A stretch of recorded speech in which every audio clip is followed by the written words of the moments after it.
Hello, everybody. How the heck are you? This is Eric, aka Wolfbitten, and I have the huge pleasure of once again introducing what I consider a friend. He probably considers me an acquaintance, but I consider him a brilliant, brilliant man. And this is Mr. Gary Wayne. And pardon me one second here. Okay, we've got the feedback stopped. So I'd like to introduce Mr. Gary Wayne. He is the author of the Genesis 6 Conspiracy, and I consider him probably the most profound, knowledgeable person, the most knowledgeable person in the field of fallen angels and Nephilim that I have ever had the pleasure of speaking to, or listening to, or reading, or anything. I highly recommend this man. And aside from his book, he does a lot of speaking. And Gary, if you could introduce yourself, brother, and tell us a little bit about the conference that you're going to be speaking at pretty soon. Well, thank you for having me tonight. And some of the topics I think we're going to cover off is going to be, applicable for Halloween that we're talking about today. We're going to really dig into that. So I wrote a book called The Genesis 6 Conspiracy, How Secret Societies and the Descendants of Giants Plan to Enslave Humankind. And it covers all of that aspects of the fallen angels and the Nephilim and how they connect into the secret societies and how they connect into the mystical religions and the development of knowledge, both ancient and present. So if you have an interest in that, it's probably the most extensive book out there. And it's available, it's available on Amazon, it's available at Barnes & Noble, it's available on Kindle version, it's on shelves in Canada, where I'm from, Chapters and Indigos, and you can also order it through your local bookstore. If they don't have it on the shelf, then they can order it in through Bookmasters. And I'm speaking as you mentioned, I'm speaking next week down in Dallas at the Operation Classified Conference. That is put on by John B. Wells and the Caravan to Midnight people, and there's a lot of great speakers there, so I'm quite honored to be able to go down there. And I've got an intensive sort of breakout session where I'm going to do a very detailed presentation for about 75 minutes, and also we'll have time to take questions. And then I'm also doing a 40-minute presentation at the main hall on the Saturday. So it's November 9th, 10th, and 11th. And they also have tables set up in sort of a trade show there, and I'll be there to talk to people. I have my own little booth, and I have books there if people want signed copies, and you can ask me questions, and I really like people to ask questions. So that's a little bit who I am, and I'm what I would call a Christian contrarian, and I've spent about 40 years in researching the Bible and prophecy in particular, and I match that up with my passion for mythology, my passion for history, and sort of it just kind of brings everything together and connects dots. And so I wrote a book that is 800 pages, and it took me over 10 years to write it, based after I've done all of the preliminary research. So it's just loaded with information. And you're going to find out how applicable that is to the subject tonight, particularly with Halloween. Yes, well, I do know that several of the folks that listened to your last program have contacted me the last time we had you on, and they have gotten a hold of a lot of your literature, and they were just beaming. Everybody is just amazed at the depth of the knowledge and the depth of the connections that you make here. And what fascinates me is that every step of the way, none of this is conjecture. Where you do make conjecture, you boldly state it, but the arguments and the information that you possess or that you put forth is not conjecture at all. It's got sound biblical connection there, and it's these things are just stated very very plainly in the scriptures. We just read over it so much, and I guess we miss so much. I also connect dots in the Bible for people too, because it's such a big book and there's so many different narratives, and to understand it properly, you need to connect the dots and you need to be able to assemble all of the verses if you're going to try and make a good solid argument. So I have a very simple approach when I look at the Bible and apply things to what I know from outside from my research. So I measure everything against what it says in the Bible. But when it comes to the Bible, I have a very literalist approach, and I believe the Bible is linear. So it goes from Genesis to the end in Revelations, and Revelations has a beginning and an end, and you read it in order. And everything else in the book is linear as well. I later read it literally, and all the aspects that are allegory within the Bible are defined within the Bible.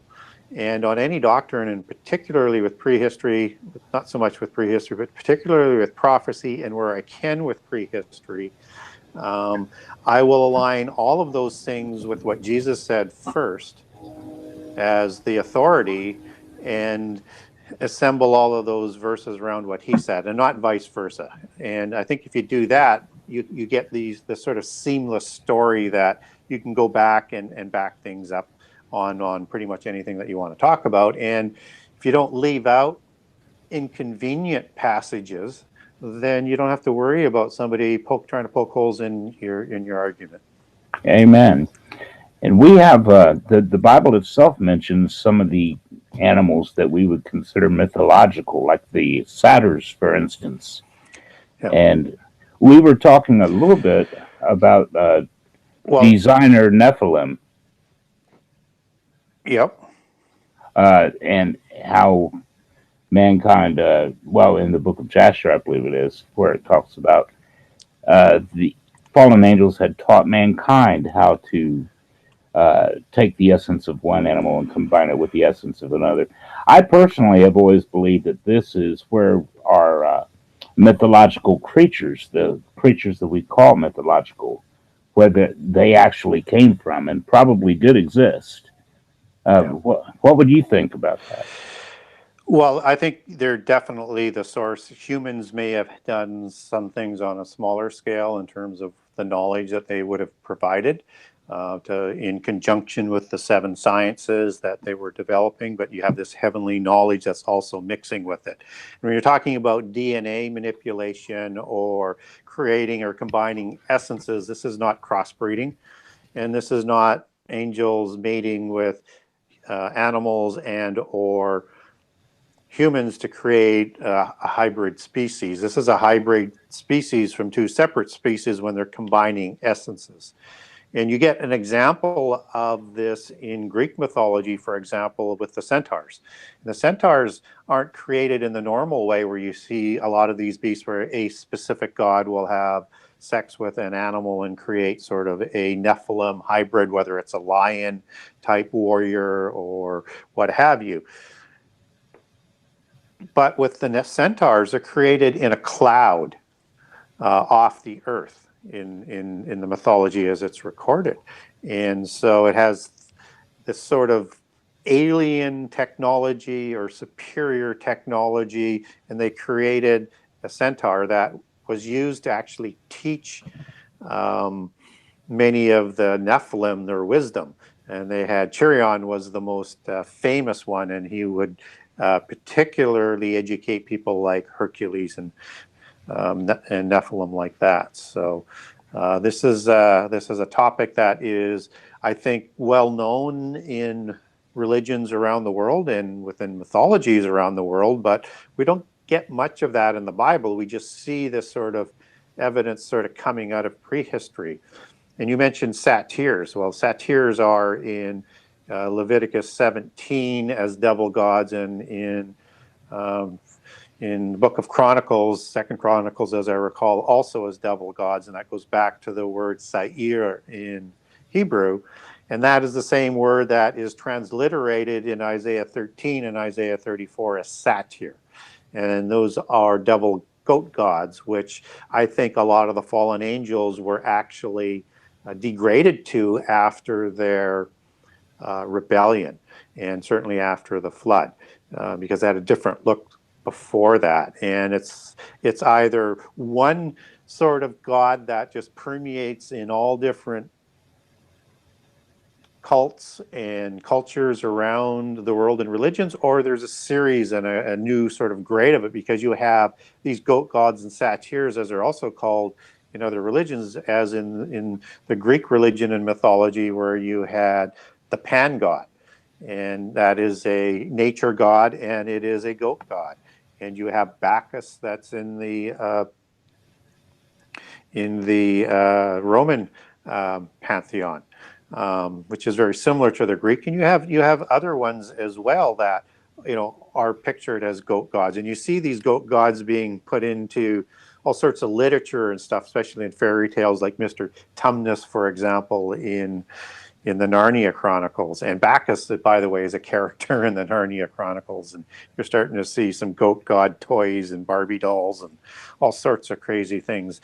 These weren't at least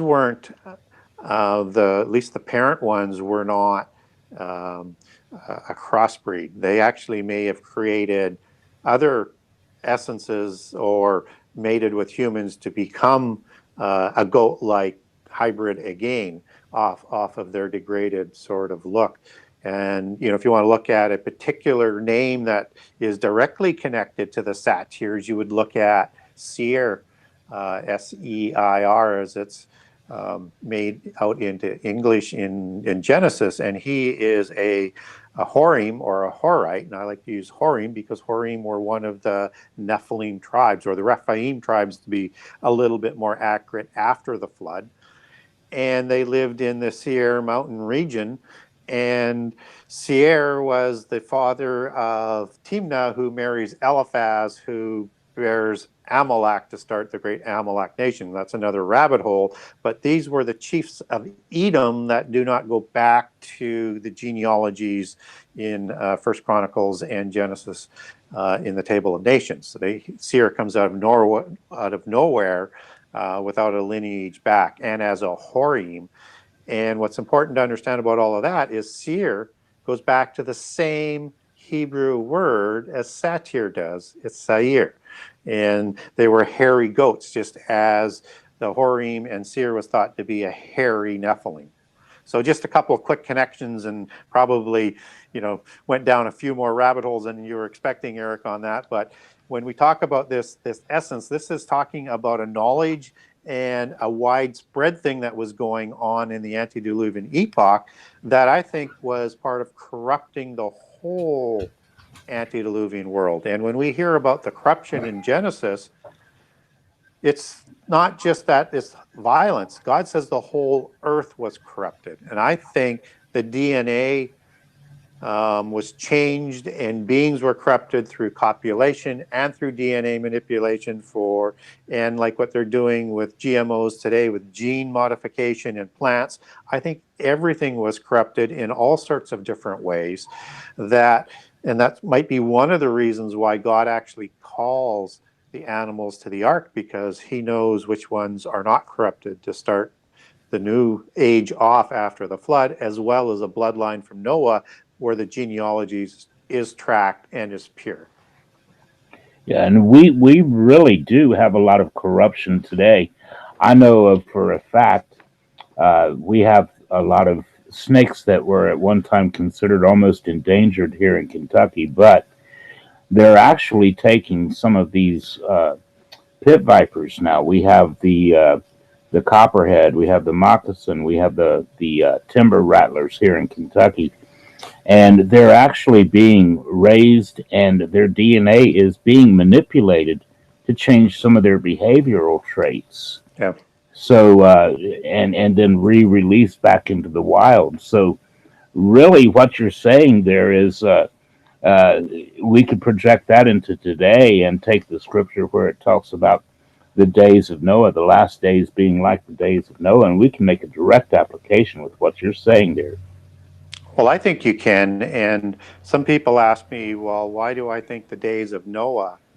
We can take that as a significant overlay and include what happened in the end time, in the antediluvian world leading into the flood and the first apocalypse, when the verses right after says it's only talking about sort of people who were godless and going on the way they always had and were surprised by the flood.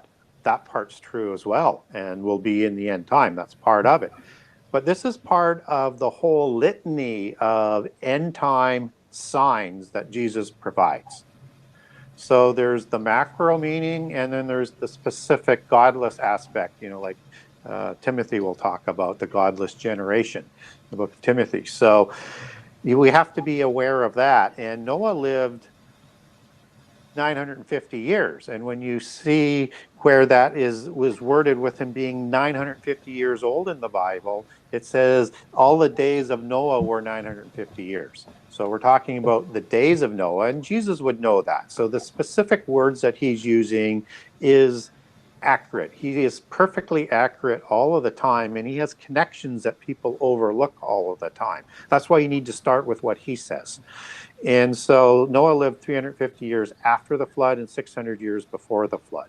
And so that now encompasses not only after the flood with Sodom and Gomorrah and what goes on with the Babel and everything else where you have the early Nephilim as being things we need to consider for the end time to understand the allegories of the end time, like Babel, like Nephilim, like the sins that were going on at Sodom and Gomorrah, like the destruction of fire at Sodom and Gomorrah as what we'll have in the end time, just as Luke connects the days of Noah end time warning with not only the flood, but with Sodom and Gomorrah. And that's there for a reason. So Luke completes the connection and the allegory. And then we have all of that span that was leading up to the flood that causes the first apocalypse where the whole world is corrupted. And if we're able to start doing some of this DNA manipulation right now, and actually, they're trying to reprint new genes and stuff so that they can lay it into a cell and change it. And they're just on the edge of it from what we can tell of what we're going to be able to do. If we can do that right now, we can do all the gene modifications and GMOs and all the different things. And they're using the word chimera, which is an antediluvian term for a beast that had so many different aspects of different animals. That's what they're calling some of these projects, the Chimera or the Chimera Project. Then what we're talking about here is if we're not in the end days yet, and it will be like the days of Noah as one of the end time signs, then that means that the technology level and the significant level of assistance coming from the gods or the fallen angels, depending on which view you want to look at that at, I prefer to look at it as fallen angels as recorded in the book of Enoch, providing this knowledge, is that their knowledge was likely, and I think, in fact, beyond what we have today because we're not in the end time yet. So I think we're going to catch up to that. We may even surpass what they had. But when we now look at all of these different beings that were created in the various legends and mythologies and religions around the world, whether or not it's centaurs or it's Pegasus or it's these lion warriors or it's the elephant man or the monkey man and on and on and on that we see, then all of a sudden it becomes quite plausible that they had this technology and they had a society advanced to what we have today or beyond, and were able to build projects that have lasted into our time that we can't create today with the same amount of accuracy, and incredible astrological and sacred geometry encoded into those structures, whether it's pyramids or megaliths or places like Machu Picchu and all over the world in similar types of math equations and relationships, is just inexplicable to sort of dismiss that they didn't have that technology. And I think that's how the whole world becomes corrupt. Yeah, that's fascinating. Let me ask you just a straight up question. Do you believe that as time goes on, society seems to become duller of the mind? I'm not sure I quite understand that term. Could you clarify that a little bit? Yeah, it seems to me, I've one thing that I've always loved to do, I've loved to read, I guess you could say classic literature. And by classic, I mean literature from the 16, 17, 1800s. And then when you compare some of this literature, or for instance, I had the opportunity and the great pleasure to read some very old theological books from the 17 and 1800s. And when I compared them to the thought processes in the modern theological books and modern theological thought, it just seemed infinitely deeper. And it seems to me today that a lot of the church and a lot of the world, for as far as that concerned, has lost a lot of its curiosity and its willingness to learn more and to go deeper, to grasp things. And Yeah, I think that's absolutely accurate. And I think that begins in the 1600s and with the start of the Royal Society, which is a coming together of Freemasons and Rosicrucians. The different organizations, and the Freemasons are sort of below the Rosicrucians, but they're going to create an organization called the Royal Society. The Royal Society is the organization that, and as they call it within their language and allegories, they were the last of the sorcerers and the first of the scientists. And they're going to use the Royal Society to try and move things away from the Catholic Roman Church of that time, and that they're going to try and they're going to redevelop what they call the 7 sacred sciences. And we know those as the 7 liberal arts, or the 7 sciences of today. And they're going to develop those to a level just as it was done in the antediluvian epoch by the descendants of Cain, first by Cain, then by Enoch, and then Lamech's sons, and develop this technology that's going to marry up with the fallen angels. And what they do is they want to honor their pantheon of gods with buildings and structures, which is what they did in the antediluvian epoch. But more importantly, they don't want to give God credit for anything, and they want to lead people away from God. So they want to do all of this in preparation to bring about the new Atlantis, which is their sort of allegory for the end time and the rendezvous with destiny. And so at that point in time, they start to dumb down a lot of things except for within their societies. And this vast knowledge that was common knowledge within the church and certainly the leadership of the church, even down to the minister level and the leaders of the churches, the ones who could at least read, they knew that there were giants, and there was this whole societal degradation that went on before the flood. This was a common understanding, and that fallen angels did create the Nephilim, the giants, before the flood, and that just as Josephus and other church fathers before the creation of the Royal Society all recognized that. So they would read what was written in the classics and look at how they viewed prehistory, but with understanding that they had a polytheist lens as opposed to a monotheist lens that you have in Christianity. So where they're going to, in those religions and mythologies and writings, whether it's Metamorphoses by Ovid, which Shakespeare relied on for much of his material, as well as the genealogies of the Nephilim bloodlines, which he encoded into his literature, but also the Greek classics, whether or not it's Hesiod with Theogony or it is Homer with his classics. These were all recording what happened into prehistory, perhaps a little bit exaggerated, but I think not. I think, maybe just the storyline's exaggerated. I think that there is so much commonality around the world in terms of what happened in prehistory that matches up extraordinarily well with what is put into the Bible, and you should measure everything against the Bible and read it from that lens, in my opinion. But it's telling the same story. They just have a polytheist lens, and they replace God with their pantheon of gods and with their dualistic religion, which is part of the secret societies and which is the underpinning religion of science today. And so the Rosicrucians, who I mentioned earlier, they also created a religion called Theosophy, which is designed to be the religion that unites and bridges religion with science for the end time.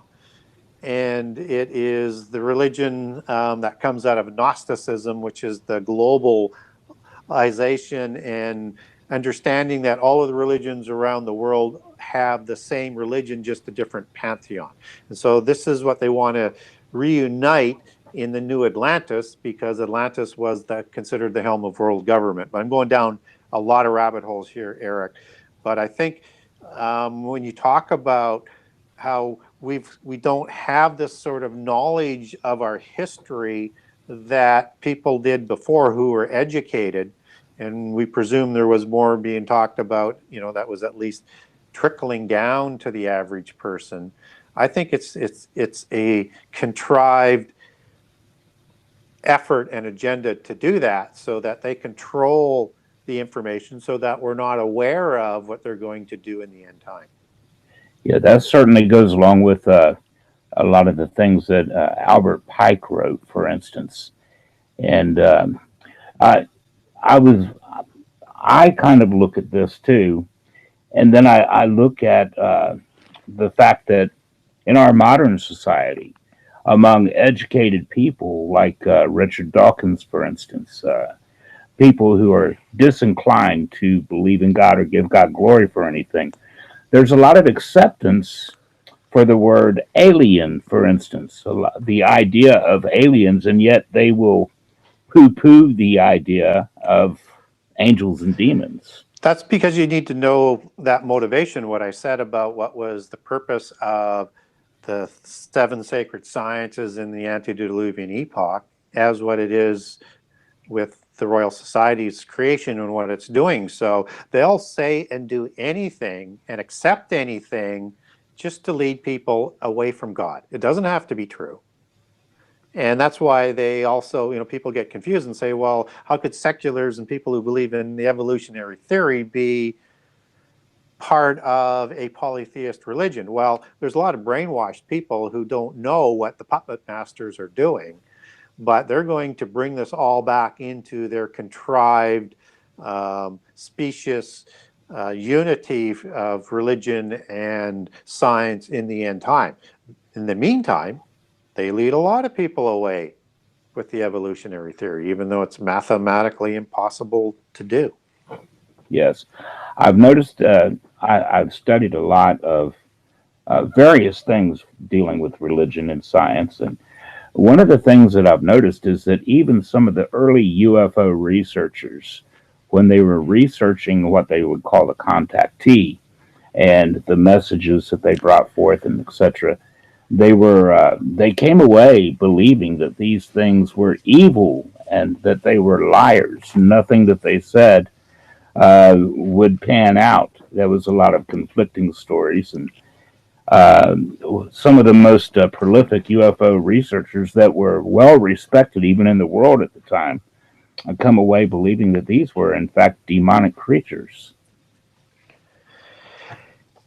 I think when we look at the alien phenomena and we look at how it is permeating our society, and I think there's a significant majority from what I'm learning these days that believe that we're not alone in the universe and that there are aliens. When we look at how far it's permeated our modern thought, then we have to take what's going on with the alien mythos very, very seriously. But again, we also need to be very, very aware that everything that the spurious forces do, everything the adversarial forces do, is designed to lead us away from God. So we need to have our hackles up about that. We need to understand that there's a deception in here, and that we also need to be aware of that the size of this deception is larger than we can imagine. And so we don't want to just sort of poo-poo the idea about aliens. We need to understand the size of the deception that they're going to do. And I think you're correct that there's a significant relationship there between fallen angels who aren't in the abyss, the ones who weren't impassioned, that were still rebellious, that are still able to impact this world, like the satyr devil gods that we talked about earlier in the show, the degraded gods of the rebellious angels, and the demons, which are the, in my research opinion, and I can make a biblical case for this, and I think I offered it on the last show. So Sony wants the biblical case for demon spirits and how that connects back to Nephilim. Just contact me after the show and I'll send you the document on that, or the Facebook commentary with some pictures, whichever one you like. So when I look at how that sort of connects back to this alien mythos, that these demon spirits are also part of this. Now, demon spirits need a body, which is, we can maybe talk a little bit more about that in a few minutes. But I think they are part of this deception and part of who we see as aliens. But if you connect and buy into what I was saying earlier about creation of all of these fabulous different types of beings in the antediluvian world, we also need to be open to the idea that this alliance of aliens is going to be larger and more convincing than just sort of the shape-shifting capability that the fallen angels have, and whatever sort of bodies that can be either cloned or demons can possess to look like aliens. There are probably beings that they saved somehow or able to reproduce again after the flood that are going to be part of this alliance. Because if you look at the alien mythos, you have everything from serpentine beings, which is very similar to like the Nephilim. You have these sort of spindly little gray alien beings. You've got, more hairy things. Just look at Star Wars or some of the science fiction movies. They'll give you every sort of look because they're trying to prepare us for the end time, for the deception that they're going to provide. So I think some of these beings that were created before the flood, they helped survive and are part of the alien deception that we're seeing today, particularly if you understand that they had technology that was what we have today or greater, and they've had an additional, 4,500 years or so to develop that over time. Yeah. And I know that that's a big leap, but I can start to make some sense of that. But I thought I'd let you in and comment before I went down another rabbit hole. Yeah, I would just like to let a few people, the listeners, if you doubt any of the connections between what we're talking about with the fallen angels, demons, and etc., with what we call the alien phenomenon, I would advise you to read the first chapter of Ezekiel and the 10th chapter of Ezekiel. It talks about a wheel within a wheel that had eyes all about, and then it landed upon the earth. It had living creatures within the wheels, and etc. And this actually, we talk about alien abduction. Ezekiel could probably fit in that category if you looked at it from that point of view. But if you look at it from the angelic demonic point of view, then he had an angelic experience with God. And he was actually lifted up and moved by this creature. And it says when he left the earth that he did so in the bitterness of his spirit. In other words, he was afraid. He was scared to death. And the people that he was dropped off in front of, they were all afraid. So this goes back to. Would you agree with what I just said, Gary? Or Well, certainly the ancient alien mythos priests and researchers, and I call them priests because they're a cult. Yes. And they're preaching their belief and their doctrine. What they do very good research, but their bias is to lower the level of the gods, even, let alone the true God, down to just being advanced aliens. Yes. But they tell an identical prehistory story that the polytheist religions do. and what we see recorded in Genesis. So that's why, like Chariot of the Gods author, I'm trying to remember what his name is. The book's behind me somewhere, but Van Daniken, yes. Van Daniken, yes. He uses that as an example in the book, and he's one of the fathers of the ancient alien mythos that you see on the History Channel.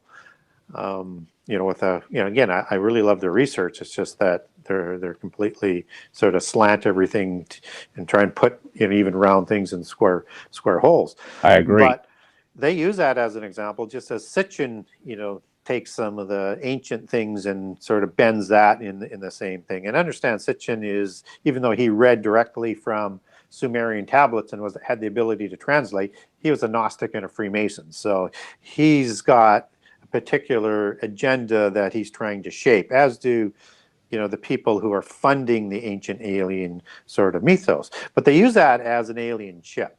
And it is some sort of technology that is greater than just a spaceship, because you have these living creatures that are driving the ship, right? So it's not an engine. It's right. If it is, it's a living organic engine. And whether or not this name is correct for these type of angelic beings that are driving it comes out of 2nd Enoch and 3rd Enoch. So you got to be careful with those books, because they've got a lot of issues in 2nd and 3rd Enoch. But they're called Ophanim, just as you have the cherubim that are around and covering the throne, and the seraphim that are in the fiery stones and an altar before God as the fiery serpent angels. So, but Enoch in 2nd and 3rd Enoch would call them Ophanim. So something a little bit different. But get into the Vedas and other religions. You've got flying carpets with the Arab tradition, and you've got flying carpets and flying machines and incredible weapons being used in the Hindu view of ancient religions. And then you've got these crazy flying machines over with the Kisha Maya and the Popol Vuh and those religions. So this is not an uncommon understanding that the gods, who I think are fallen angels, in fact, I truly believe that, they were using types of vehicles like this that could, probably move them around faster within the physical world. Even though they, we understand them as spiritual beings, they're going to have a physical body and interact with physical things in this world. And maybe those things could even go between the different dimensions. I mean, we won't know that until we actually come across them. But I think we have to be aware that there was more going on in the antediluvian time than what we're told about in the Bible. But we just have to be very careful not to fall into their traps in terms of what else may be in there to try and lead us away from God. I agree. I think one of the most fascinating aspects of this is just the thought of what mankind actually sold out for, which is the tree of knowledge of Yes. good and evil. And I think that boils down to a lot of things that today we would consider quantum physics, maybe, or even hidden and suppressed technology, 0-point energy, free energy, that sort of a thing. But they obviously had some really fascinating, superior technologies that were being used then. I think they were, and they have. And when you talk to people and read and research into people involved with AI and quantum computing and getting into the levels of subatomic nanotechnology with nano robots to change and build things at the below the cell level and to change genes and create new beings, they continually resurface with this name called Metatron. And Metatron comes out of 3rd Enoch. And again, got to be careful with 3rd Enoch, because it's worse than 2nd Enoch in terms of a lot of its polytheism and obvious corruption. So it may even be the writings of Enoch, son of Cain, as opposed to Enoch, son of Jared. So we want to be very careful. But again, if we read in there, we see Enoch is transformed into a god through knowledge. And his name changes to Metatron, and he becomes an angelic being. So this being that polytheism credits with development of the seven sacred sciences and mixing it with that illicit knowledge from angels, from the watchers, as we understand in First Enoch, which I think is about 99% uncorrupted, but there's a couple issues in Enoch. So if people want a handout on that, I'll point out what some of those issues are. So again, always read everything against what the scripture says, but I do like First Enoch a lot. I think it just has some secret society sort of flags and markers in it, which is one of their MOs as they get a hold of particularly Christian literature and stuff to be aware of. So this knowledge is developed in that antediluvian time, and all of a sudden now makes sense that humans were participating in the corruption of the antediluvian world, just as we will be in the end time. So we have the completion of that sign of the days of Noah ongoing, and we have a reintroduction of Enoch the Evil, as I like to call him, who is the leader of developing the seven sacred sciences from Cain, as Albert Mackey has recorded in the book called The History of Freemasonry, and he's kind of a counterpart to Pike in the 1800s, one of the great patriarchs of Freemasonry, where they recorded a lot of the legends that went into the oral tradition of the Polychronicon, which is a greater history that they keep within the secret societies that's only available for the adepts. But these legends come out of there. And so what Enoch does is he develops them into the seven sacred sciences, same ones as we know today, like arithmetic and geometry, which is the fifth science, also known as in the craft called masonry. You have rhetoric, you have astronomy. I won't name them all. You get the idea of where I'm going with this.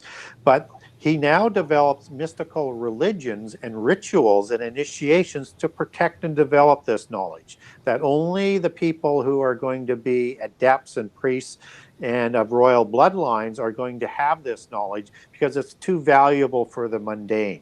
And plus, they're now going to be intermarrying with the Nephilim and partnering with the Nephilim in the antediluvian epoch, in the time of Noah and the time of Jared, when the Nephilim are created, to create this organizational structure of the religion and the kingships and the dynasties that are going to enslave the world, just as Atlantis was trying to take over the world with its 10-nation empire and was called the helm of world government, and was really the civilization that polytheists look at as the golden age of the golden society that they're trying to recreate in the new age, which is just a reframing of the golden age of Atlantis, which is why Francis Bacon, who was a Rosicrucian and inspirational founder to the Royal Society, and his picture hangs in the hallway as that inspirational founder, wrote the New Atlantis to match up the religion that I was talking about, that of Gnosticism, which they call Theosophy, which is now New Age, which changed its name with the entrance of the aliens, and it's the same religion, just encompassing all of this in preparation, is used for, this knowledge was used to develop that antediluvian world to a level of corruption that caused the first apocalypse. And they also developed at that time, according to Albert Mackey and these legends, the Masonic society that also crosses the flood. So you have this religion, this organization, and again, Nephilim showing up after the flood, and you have the presence of these degraded angels that we were talking about earlier with the Satyr floods, all showing up early after the flood. And when you start to factor that into what happens at Sodom and Gomorrah and at Babel, and the days of Noah that I talked about as the 350 years after the flood, things start to make some sense. They start to gel with this consistency of corruption and rebellion. Yes. And something that you said in the last time that we spoke, and you just touched on it again, that just absolutely fascinates me, was something that I'd never considered before. That we have the three books of Enoch. Of course, the first book is pretty much accepted as probably good, mostly decent, mostly good. The other two books are questionable, but I'd never considered the possibility that the descendant of Cain, whose name was Enoch, could have been the author of those two books, but it makes perfect sense to me. Well, both wrote scripture. Yes. And what the secret societies and the Gnostic religions have done, for their protection during the age of the Roman Church, and to protect their belief system and to sort of mislead, they've conflated the two figures, right? So a lot of what people think about Enoch doesn't stand up to what they believe about Enoch. And I don't tend to warn people of this. And when you read my book, I will talk about Enoch in a way that is not Enoch, son of Jared, but present all of these facts from outside the Bible in terms of how Enoch is remembered. Yes. Leading to the point where you need to understand there's two Enochs. There's a righteous Enoch and an evil Enoch, and they both wrote scripture. And this Enoch, son of Cain, is accredited with inventing hieroglyphs and developing knowledge. In fact, he writes 36,525 books of knowledge that he developed. And this is the knowledge that is stored on 9 vaults under the pyramids, waiting for Hermes after the flood. This is all out of Freemasonry. This is not out of the Bible. This is what they believe. To find this knowledge, because he finds the 2 pillars of Lamech, but not the Lamech of the Seth line, the Lamech of the Cainite line, because many of the names are identical in the 2 lineages and or have the same phonetic pronunciation. Yes. Right? And we have those in Genesis so that we won't get them confused, and we have that information, and that you have some of the sons of Lamech developing some of these sciences. In fact, Jubal is accredited within the craft of secret societies of developing masonry and the megaliths, along with Enoch. Enoch was one of the great builders, and they believe actually built the pyramids, or at least his knowledge that he developed was used to build the pyramids. And so this knowledge after the flood partners with Nimrod. Yes. And then you have the Tower of Babel and the building of this great city, and a tower that's going to reach up into the sky and slay God if God gets out of line again. That's what Nimrod is said to have done, not in the Bible, but from the outside records. And that we get a hint of this knowledge in the Bible where it says, if one language working as one people, there's nothing that is going to be prevented from them doing. So God disperses the peoples and confuses the language. And so none of this is there by coincidence. And we need to understand that, because when we talk about the end time religion, as we talk about the days of Noah, this is the religion of Babylon, that Nimrod reinstates after the flood. And that's the religion that Hermes brings to him. That was the religion of Enoch the Evil, which is the mystical sun-worshipping and bull cult of the antediluvian epoch. Yes, and I've often had people ask me the question, well, why would knowledge be an evil thing? And I don't think that the idea of knowledge in itself is so much evil, but I think we have a key right there in Babel, where God looks and he says they're all one language. Nothing that they want to do can be withheld from them, but look at what they choose to do with that. Yeah, knowledge isn't bad. It's how it's used. Yes. And will you use it to do good? Will you use it to honor God? Or will you do what they've done with the 7 sciences, both in our time and in the antediluvian epoch, to honor the false gods, to lead people away from God, and not give God credit for anything? Exactly. That's what they do with it. So that's why it's important to understand these relationships. Yes, we tend to take the honor from God and like to puff ourselves up many times. That fall for the age-old, thou shalt be like God. Yeah, and so when we look at some of these beings that were created, and I'm going to connect this, and this is also going to be important to understand when we talk about Halloween, is that there is this fairy mythos that's been with us all throughout the ages. and all around the world. And there's 4 categories of fairies. And the first category is this rebellious angels, and the rebellious angel leads these angels to the earth.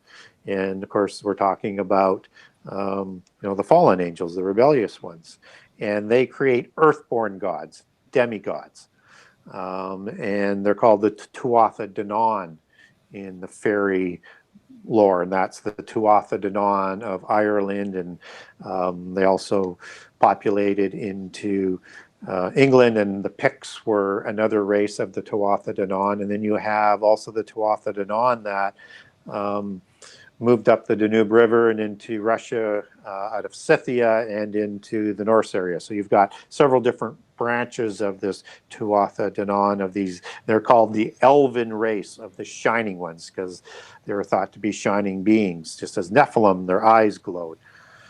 And so the next line category are the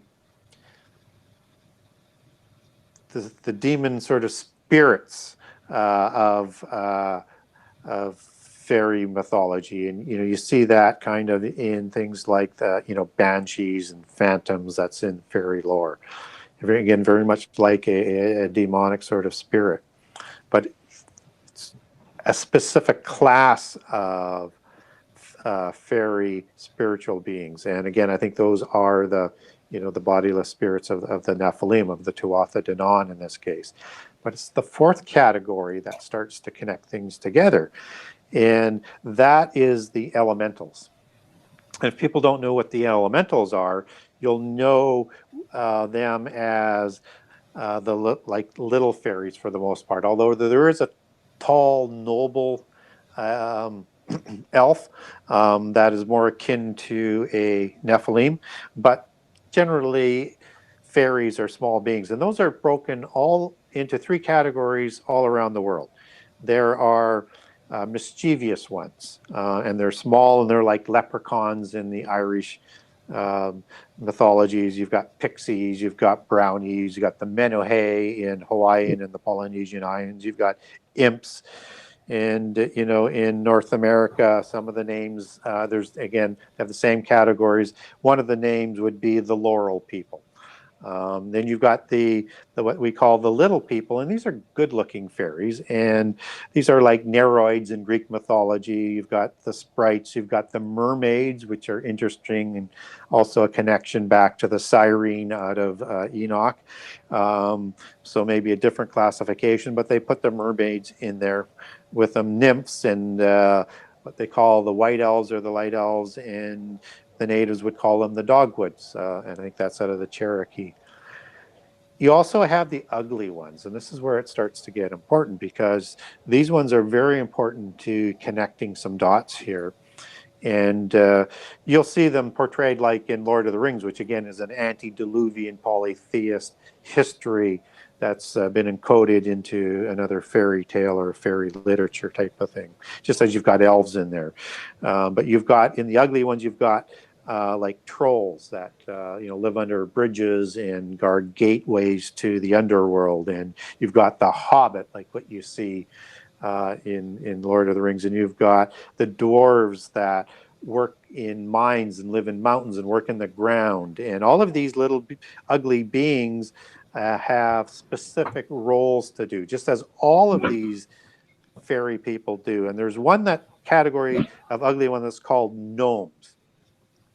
And gnomes, in what we understand about a more factual aspect of their history in polytheist history, is that these were the ones that looked after the genealogies and the bloodlines of the demigods and the Nephilim and the royal dynasties they created both before and after the flood, but also the technology. And so these ones are, these little gnomes you see popping up in gardens as little fairy people, but these ones had flying machines, and they kidnap people, as in a fortnight in Scottish lore, for example, for 14 nights, and they do experiments on people. and they're trying to do DNA modifications, and they're trying to reignite the spiritual quality of their body, because it's a dying race. They need to inject human DNA to give them longer life. And then after 14 days or a fortnight, they're returned, and people don't have a memory, and they don't really remember it unless they go under hypnosis or some other form of memory recall to remember what happened. And what's interesting about that is that I put one of these encounters of these fairy abductions in my book, is that they're described as the gray neighbors or gray gnomes in other accounts around the world, and they have a description that is identical to the gray aliens. Wow.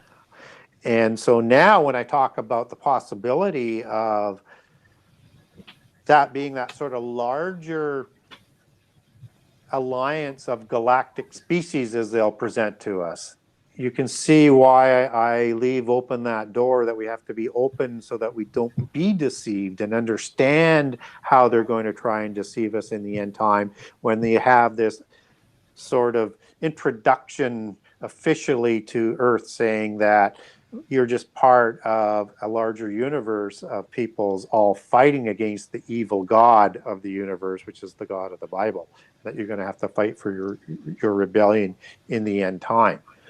And remember this fairy aspect as we start to talk about Halloween, because it is all part of that belief system of polytheism.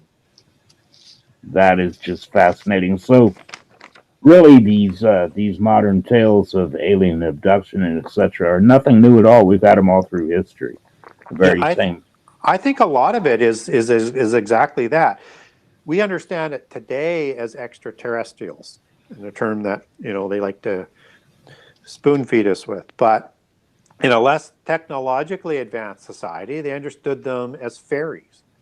Yes. Or whatever name that culture would call the same group of people. But like I say, it is inconceivable that you can have a recollection of these three different groups with many different varieties in each of those groups, and all coming from the creation or DNA manipulation, because there's a few different variations of different kinds of elves in terms of how they're created.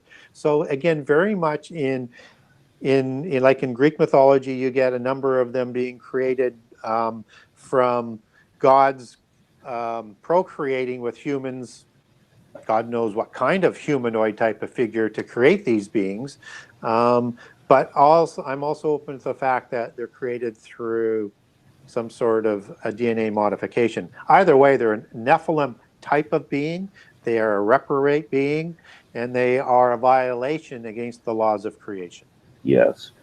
Something that I find fascinating too is that in all of these stories, in all of these various groups from the various time periods that we're talking about here, they all rail against the Christian God, and yet each and every one of them are admittedly guilty of terrible acts against mankind. Yeah. Well, they don't have humankind's better interest in mind. They have an interest in their own survival, and demons have an interest in being provided bodies, whether it's a transhumanism body, a robot, or a clone body, so that they can actually interact with this world, right? Yeah. They have an effect on the world, but as Jesus says in the New Testament, these evil spirits, and that's part of the biblical case that I make for demon spirits, if people want to ask for that handout, they actually thirst for a body so that they can interact in the world in the way that they used to interact into the world. Yeah. Because the demon spirits, their bodies died, but their spirit wasn't permitted to sleep, and it wasn't permitted into heaven, so they have to wander the physical world as a demon spirit, which is what people see as ghosts today. Yeah, I even see a parallel in the tales as modern as, like, what was the Pirates of the Caribbean with Johnny Depp? Yeah. Where you had these cursed beings, these cursed men that Yeah. They couldn't taste, they couldn't feel, but Yep. they couldn't sense anything. They hide all of their beliefs and their history in plain sight in every form of entertainment, education, science, media, literature, imagery, architecture, you name it, it's encoded in everything that is built or seen or understood in the earth today because it's part of the brainwashing. Yes, that's a very important point, too, that I think more people should understand. Everywhere we look, everything that is being promoted, everything that's being done in the world today, Ecclesiastes tells us was done of the old time, and we can look back and trace it through history and see this is true. Yep, nothing is new under the sun. Yes, and why would they all rail against the one God? Unless that they do have an evil agenda. And we know they're evil by their own admissions, the things that they admit that they do to and with mankind. For instance, demanding human sacrifice. How how in the world could that anybody could ever conceive of that being as being good and God as being evil? I can't fathom, but yet they do. Yeah, it's just absolutely crazy. Yeah. And again, I like to talk about Star Wars as one of those very obvious metaphors that people can relate to in terms of the dualistic religion. You have the dark force and the good force, right? That's basic polytheism. And the polytheism is that good versus evil is always going to be there, and they're in equal balance. And one can never defeat the other one, and it's a perpetual, forever battle, good against evil. And so the forces of the dark forces in Star Wars are, the followers of the God of the universe, as we would know it, Christians, and it's the polytheist religion of the good force. That is, being one with the universe, right? That they are trying to battle the evil forces. And then when you learn that their names are, for the most part, saturated with occult meanings, and that they're in this endless battle, just as what they're going to ask us to do in the end times, things start to make sense. Like you get the name like, Anakin Skywalker, right? Yes. That comes right out of the root for Anak or the Anakim, which were the long-necked giants. And you've got, Luke Skywalker. Well, that comes from a giant out of the Norse mythology, Loki. Loki Skywalker is what he was called. And so you have, like Han Solo. I mean, it's a little interesting, different play on that. But I mean, that basically says he believes in himself, that he's his own sort of God, which is basically the secular belief and the secular humanism belief, right? So it's also in holding sort of that belief system in there. But you've got things like Yoda, which goes back to Yoda, which is a mystery religion in itself, and it's the Yoda was an intermediary for the adepts, and his followers were called Jedi. And on and on and on and on. That and I won't go bore people with all of the different sort of names and meanings that they have, but they use allegory and that type of meaning to encode their history and to brainwash people that when they tell them what they want to tell them in the end time, they've already been prepared to believe it. So basically, we have a great masquerade going on throughout history. And I can see how that in itself could tie into Halloween. Yeah. Yeah. So if you're ready, why don't we get into the subject of the Absolutely. today? So Halloween. It is, I like to call it Nephilim. And of course, Halloween is also known as Samhain, or the Feast of the Harvest. And, it begins on October 31, pretty much all around the world. And down in, the Spanish nations and Latin American nations, it's called Dia los Muertos. And, the Day of the Dead. It is part of a Greek tradition of death and spirits that goes from October 31st right through to November 11th, which is a very coincidental day to have World War I end on. And we have poppies, which is, again, part of the allegory of reincarnation and death in the underworld, and very much a big part of the underworld. But this is a long sort of period of the spirits coming from the underworld and into our world. And so it's also interesting that, you have Remembrance Day, and it's a big deal in Canada. It's actually a statutory holiday for us. November 11th, which is the 11th day and the 11th month, the 11th hour, which are all prime numbers. And that adds up to 33, just as in the Scottish Rite. And I think that's not coincidence. That, again, they put their markers on things, as I said. That would be one of the reasons why you would want to connect it. But I'm not going to spend our time on Remembrance Day. I just wanted the people to understand that the holiday of the polytheism, the celebration, is actually a longer event than just All Hallows Eve. That's interesting. Yeah, and so we have, in the Day of the Dead celebrations in Mexico and Latin America and in a lot of Spanish-speaking and Portuguese-speaking nations, this sort of idea where you're going to paint your face white, right? Yes. Like a dead body. And you're going to use black as trim. This goes to the dead spirit aspect.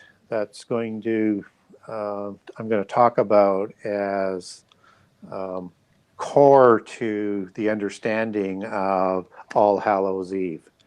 And it's also going to connect into these portals that are guarded today by, and for the last at least 6,000 years, from what I understand, from the fairies. And I'll link that in as well. But I want to talk a little bit about something called trick or treat. And that's going to lead us into a number of different areas. And so we're all familiar with the kids going up on All Hallows Eve. They're dressed up in costumes, and I'll get into these kinds of costumes and things, what they represent down the road. But if you don't give them a treat, they're going to play a trick on you. Well, this comes out of the Celtic countries. This is more of a tradition out of the Druids and out of the Celts right across Northern Europe and into Sweden and Norway, as I talked about the Tuatha De Danann being part of the fairy people earlier, and part of the Tuatha De Danann settling up there, the blonde-haired and the blue-eyed ones, as opposed to the red-haired and the hazel-eyed ones. But what they would do in the time of just after Jesus died was, and probably before, and I don't know how far these go back, but I know the traditions will go back on this all the way into ancient Egypt. So we understand this as a very much an ancient holiday of polytheism. But they would go to the doors in England and in Ireland and in these Celtic nations, and they would knock on the doors of the nobles asking for a treat. But the people who were doing this were not children. These were druids and wizards and witches, because that's all part of the language of that druidic cult. Wizards is a male witch. These are priests and priestesses of polytheism. And it's the same sort of understanding of that as you get into whatever polytheist religion around the world. They have the same similar type of organizational structure. And so the treat that they would ask for was one of their servants or several of their servants to sacrifice. And they wanted to burn them to use their fat to light lanterns. Wow. And particularly, this is where jack-o'-lantern is going to come about. And if they didn't do it, they would play a trick. And in blood, they would paint a six-pointed star and in a circle to attract evil spirits that would come out on All Hallows Eve, which is these gateways into the underworld and portals where these spirits are coming out on All Hallows Eve.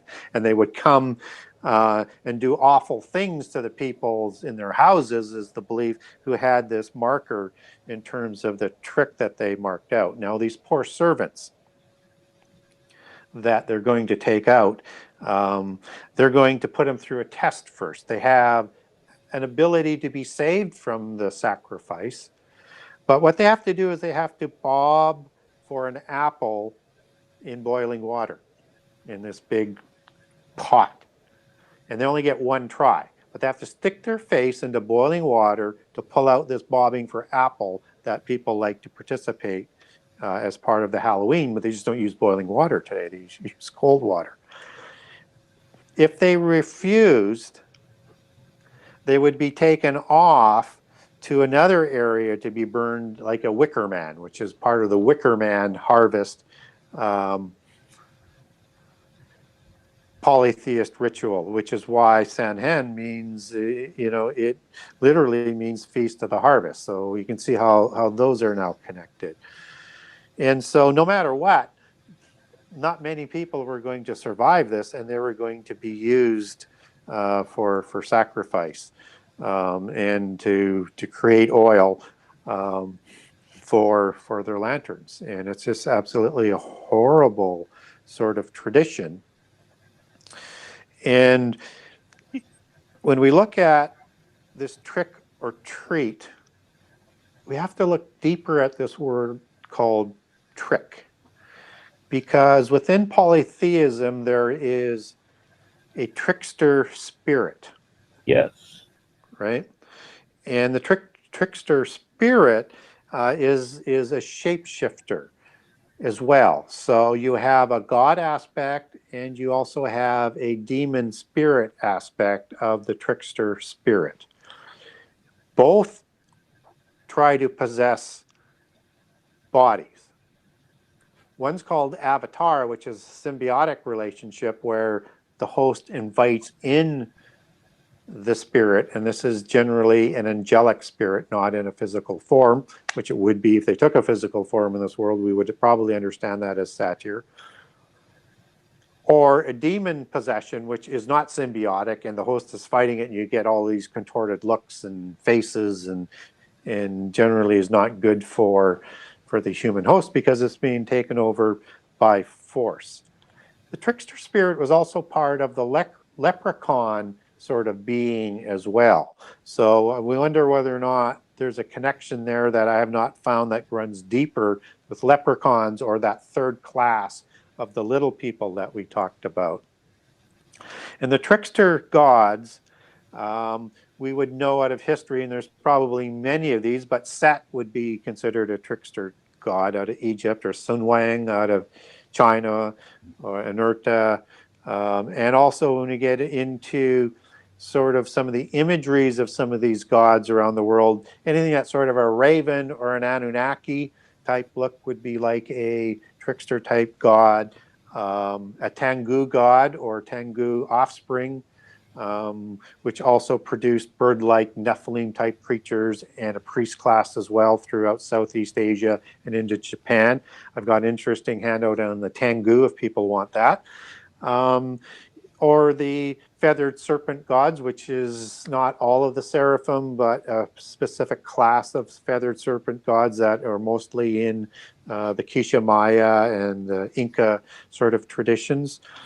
And so you've got a class of gods, and then you've got these Nephilim spirits that are part of the trickster aspect of it as well. So as I start to connect some of this in, I want to get to people to understand that let's now expand this notion that we talked about on the Day of the Dead on this white-faced look. I want to give some other images as we tie this in. So you have like a medicine man in Native American, which is like a witch doctor.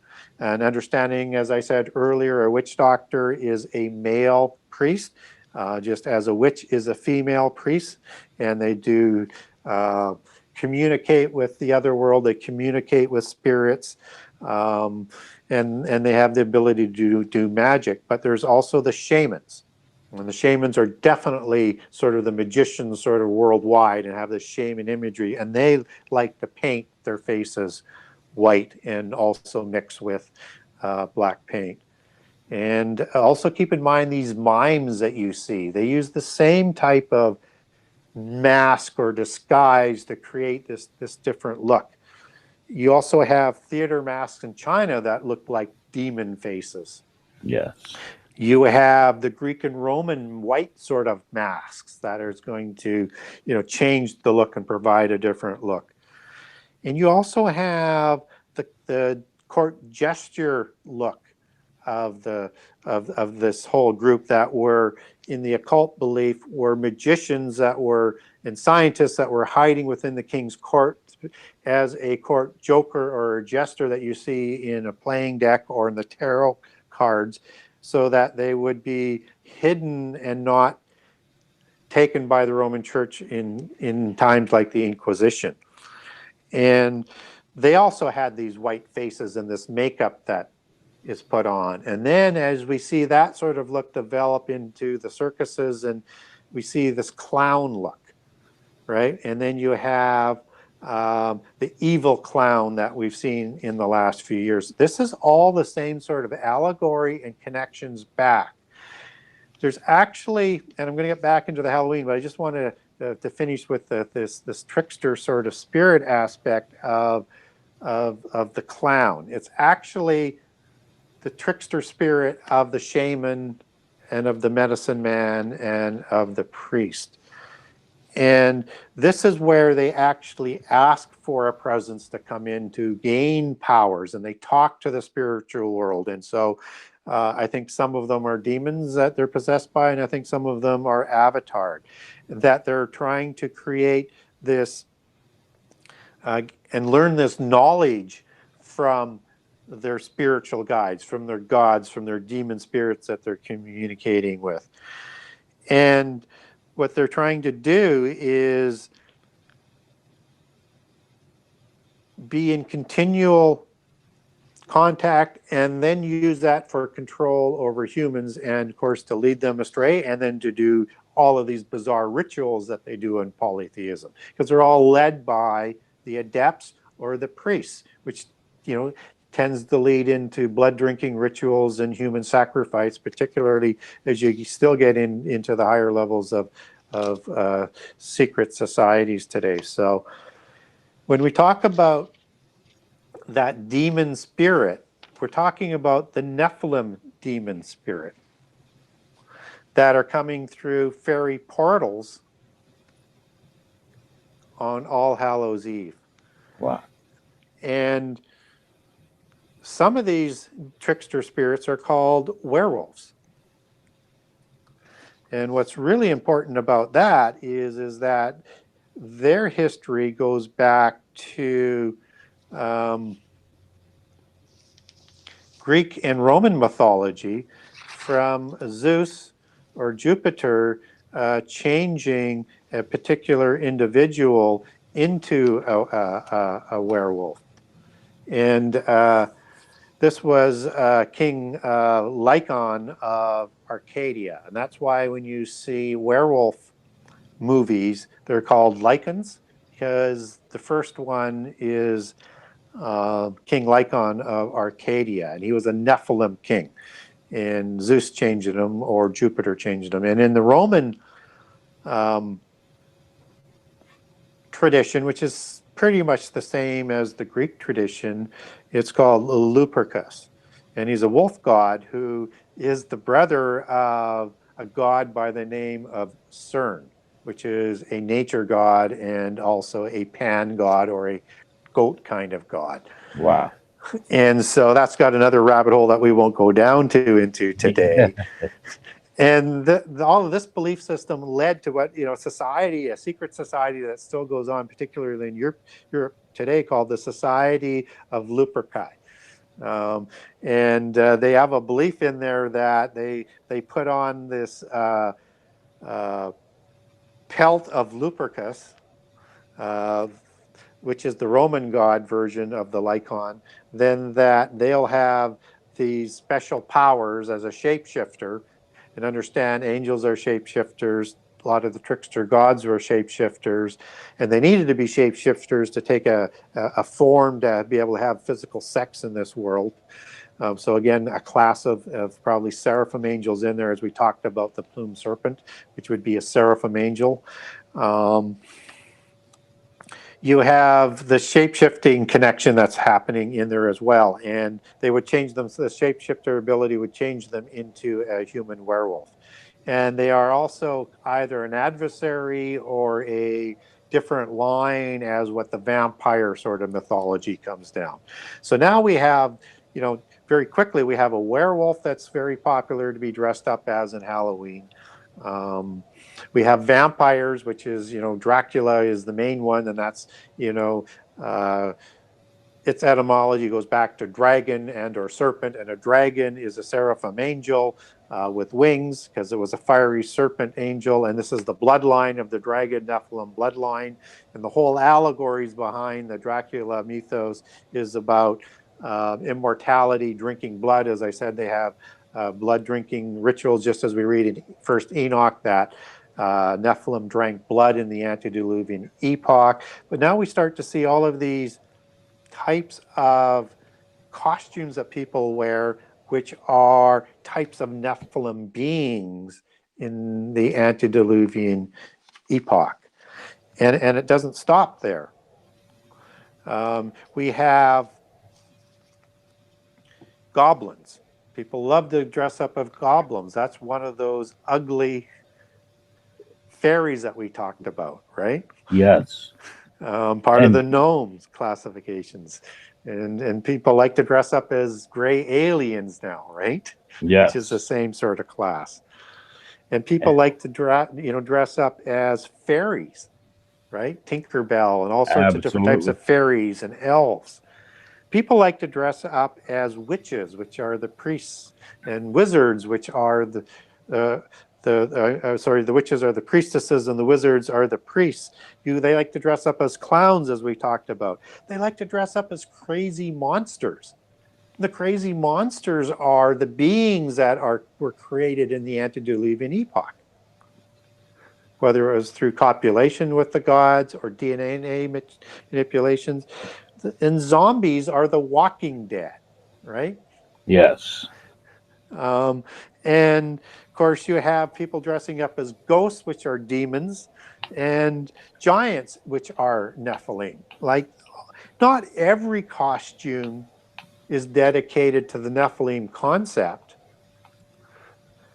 but it's all seemingly closely related, because people will dress up as cowboys and things like that. But the most popular costumes are the ones that I named, and they're like 95% of what people like to dress up as. Oh, yeah. And even if they like to dress up as people in a fairy tale, whether it's Cinderella or something like that, well, a fairy tale is all part of the fairy mythos. And a fairy is the matriarchal bloodline in one of the allegories of the bloodlines of the Nephilim, just as dragon is its counterpart, which is why you have Uther Pendragon and King Arthur being associated with dragons, and he marries a fairy wife called Guinevere, which is basically a fairy white phantom. And of course, phantoms and banshees are all part of this Celtic fairy sort of lore as well. So you've got all of this symmetry going around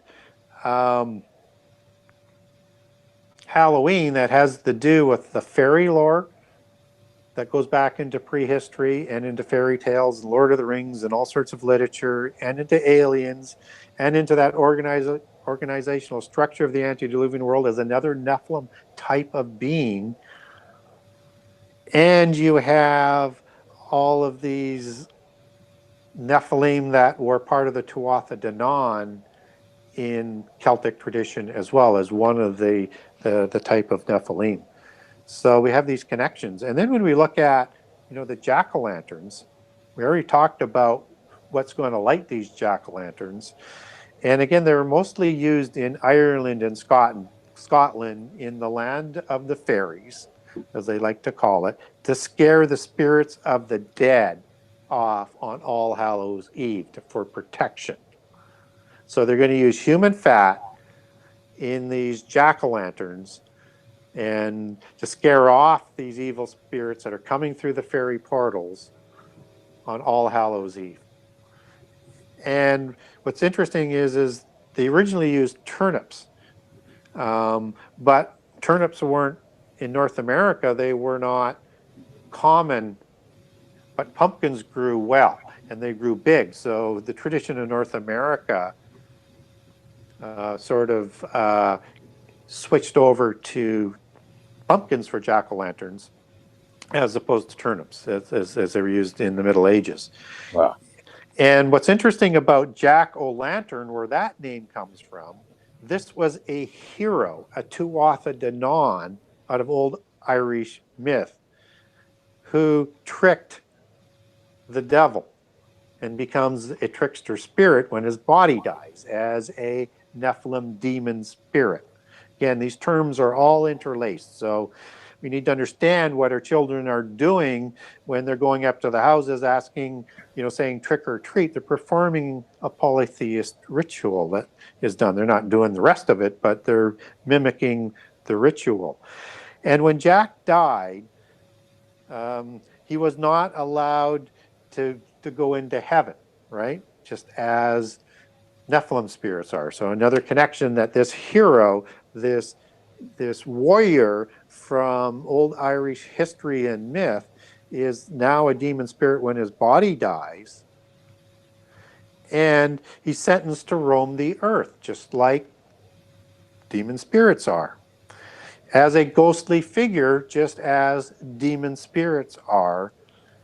And he walks around with a burning coal in a turnip or a jack-o'-lantern with slits in it to light his way. So that's where the original name of jack-o'-lantern comes from. So when I talk about Halloween should be called Nephilim, it is literally a day set aside to worship and acknowledge the demon spirits. And a lot of times what people understand is that these demon spirits were the original demigods, right? They're the offspring of the gods. And a demigod is the offspring of a god and a human female, just as we understand in Genesis 6. And the same story is told all around the world. And in the Bible, and again, that handout on the demons will itemize this, that, there were sacrifices made to gods and to demigods. And the demigods were alive after the flood as the Rephaim or the Horim that we talked about earlier, or the Avim, or the Hivim, or the Emim, or the Zamzuzim, and on and on and on with all these different tribes of giants that don't go back to the table of nations in any sort of way after the flood. And so I just lost my train of thought on that. Not sure where I was going with that now. What was I just talking about? Well, I'll tell you something that struck me too is how we use these terms even in modern day. Like we were talking about Dracula. Dracula goes back to Draco, which is Draco the dragon, and we use we use that terminology even today. And Draco goes back to Draconta in Greek, which is watcher. Yes, and lupus, Canis lupus, that's the modern classification for the wolf today. So We're still using the terminology uh, even today Yep. in our modern classifications. Yep. But I find all of these connections just absolutely fascinating. I don't think we realize how much occultism is incorporated into our day to day life. Yeah. Halloween aside, but especially with Halloween, Hmm. we really do have this occultic language laced in with our day to day life, everything that we're familiar with. So Well, that's we what I. do. And they hijack all of our important days, whether or not they have a polytheist root and make it popular, or it's supposed to be a Christian holiday. So, I mean, I talked about November 11th. That's one that they hijack, but they also hijack Christmas and Easter. I mean, we should not be calling it Easter. I mean, that's Ishtar, that's Isis, that is the mother goddess, and the Easter eggs are, fertility eggs. And, to have Easter listed in Acts 12:4 is, not acceptable, because the word goes back to Passover there. And people say, well, no, that's not a Masonic marker, or that's not a mistranslation. Well, the word is Pascha, that's Passover. And people say, well, no, that is because people had become so polytheist at that point in time that they called it Easter instead of Passover. Well, no, this is just a few short years after the crucifixion when that happens. And they clearly called it Passover then. And what's more important, if you go to Acts 12:3, it calls part of that larger celebration is the Feast of Unleavened Bread. So you have Passover, and then the week after is the Feast of Unleavened Bread. So why would they call it the Feast of Unleavened Bread in verse 3 and then Easter in verse 4 when the Greek is for Passover there, and not have that as a deliberate mistranslation or a marker of some sort? It's just beyond. But anyways, they've hijacked Easter, and it doesn't happen. We don't celebrate it during the time of Passover, which we should. And just as you have this creation of Christmas, that is a time that is a festival of the solstice, of the winter solstice, and the time of the rising Mithrasic god and the Tammuz god of Sumeria, that they have mixed into the same type of Christmas or virgin birth story that we have for the birth of Jesus, which wouldn't have taken place in December, but they arbitrarily placed it. So everything that they do in our holidays is designed, and our Sabbath is designed to lead us away from God. We need to understand that. Yes, I've I've tried to do kind of the opposite, hijack them back, if that makes any sense. I have people raising the arguments about Christmas, and I agree with them. I agree. Yeah, we don't know the date that Jesus was born, and yes, Yep. they did uh, choose December 25th. It probably wasn't random. It Yep. probably was to help incorporate paganism Mm-hmm. with Christianity. But nevertheless, why not lift up the name of Jesus that day and every day? And I So agree with, and I agree with that 100%. So when I say that about Christmas, I'm not saying not to celebrate and worship God and Jesus and celebrate the birth of Jesus. I mean, that's something to celebrate. Um, exactly, and but it's just it's but it's but good keep to it but keep it Christian. yes And hijack it back. yeah, and don't put the tree of reincarnation in your house with fertility eggs decorating it Yes, and images on it. Keep it as Christian as you can. You can do most things. You can have a feast. You can have a special day, but don't turn it into a polytheist celebration. hmm yeah. During the Easter season, and I use that word lightly, we are in the habit of not even using the word Easter. When people use the word Easter around us, we refer to the resurrection day, the day of resurrection, the day of crucifixion, the day of resurrection. Happy Yeah, Resurrection Day. That's what I like to call it too, is Resurrection Day.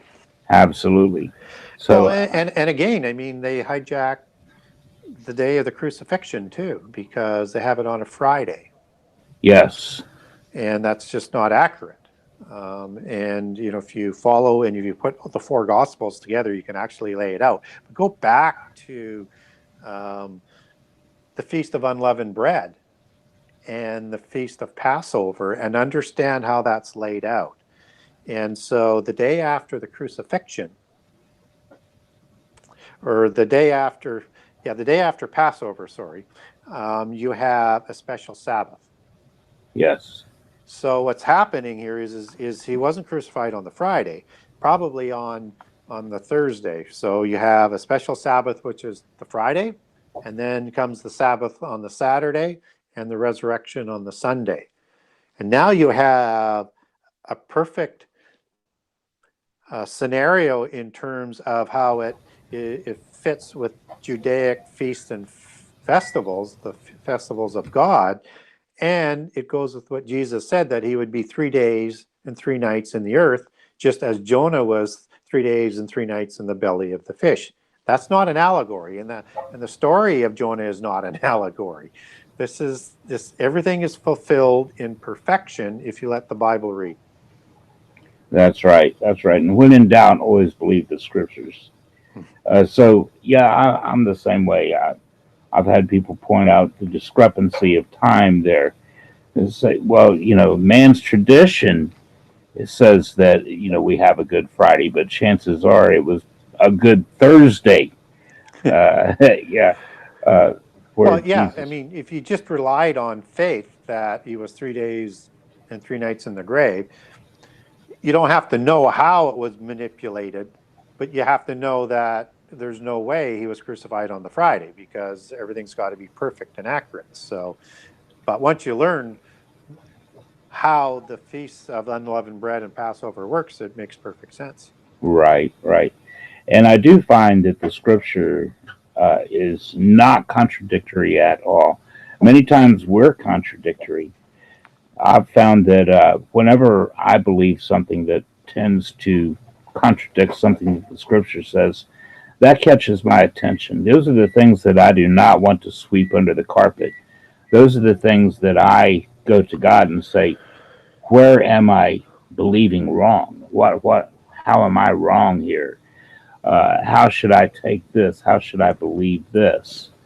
So, I search for the scriptures. I pull out all the scriptures I can regarding any particular subject and put them all together and get my understanding from that. And by doing that, I'll tell you one thing: I've had to change an awful lot I was brought up with. I've had to, Isn't yes, that the truth? I, Amen to that. I have had to change so many of my beliefs that I stand ashamed sometimes. But we're not responsible for the things that we're taught as young people, as children, and etc. We're not, but we are responsible with what we do with it when we get older and we notice the contradictions. It's So, it's it's also that mark of how the Gnostic moles, at the inspiration and the guidance of the Royal Society and the secret societies, have infiltrated the seminaries into the churches, yes, and they no longer teach what they used to teach. that is a profound point. That's something that I noticed. There were many different churches I've been to where I was encouraged to go to seminary, and I had the experience. That I was blessed with the experience of being able to study old theological books and old theological ideas. And when I laid hands on these newer theological books, one thing that I've noticed, they're designed to kill faith. They're not designed to teach us doctrine. They're not designed to teach us the scriptures in any systematic, orderly way. They're designed to kill faith. Um, I've noticed, for instance, this one particular theological book that I was reading, somebody loaned me that had been through seminary. And when it was reading, or when it was touching on a subject about David, they had in parentheses that there was no archaeological evidence to support this. Yeah, and which is not true, but Yeah, they say that. Yeah. actually, there is archaeological evidence to support almost everything that we read in there. So I've noticed some blatant lies, misconceptions, and but our own religion, if you want to put it that way. I hate using the word religion, but sometimes it's necessary. Our own religion has been hijacked, and we need to be careful of that. I think that the scriptures talk about in the latter days, uh, we're going to see perilous times, and where it talks about men will be lovers of themselves, yeah, and then it talks about unthankful, unholy people that do not believe God. Basically, it's talking not about the world, but about the church. That's Mm-hmm. going to be the state of the church. Yep. And I see us as living in the most dangerous time spiritually the church has ever seen. Sure. And when Christianity, and they'll bring it to the knees, but not the true literalist believers, because those who know the Bible will not be deceived. And we know the deceptions are going to be great, because we're told in Matthew and Mark that even the elect are going to be deceived, if that were possible. Yes. So the size of the deception is huge, and the priest class and the minister class has already been brainwashed through seminaries to be deceived. So they'll accept the lies that they'll bring about to bring down Christianity as we understand it today, but not totally destroy it, because they want to fold it into the Babel religion, the universal religion of the end time. So they still want to keep Jesus, but as a prophet, but not a deity status or the Son of God or the Word of God, but just a prophet, somebody like a Zoroaster or Confucius or a Buddha, so that it fits back into the polytheist belief systems with other sort of prophets that they would declare that would be equal to God. And that's going to be part of the religious, universal religion aspect of it. What's important to understand on all of this is that the religion and the false prophet that's coming, we get a glimpse of that deception when we see in Revelation it discusses the image of the beast, of that comes up out of the earth, which is the false prophet, has the image of 2 horns like a lamb and the tongue of a dragon. And so it's going to have the veneer of Christian, but it's going to have that seraphim, Satan, polytheist religion of the Watchers in the antediluvian epoch, which is the allegory of Babel that were provided.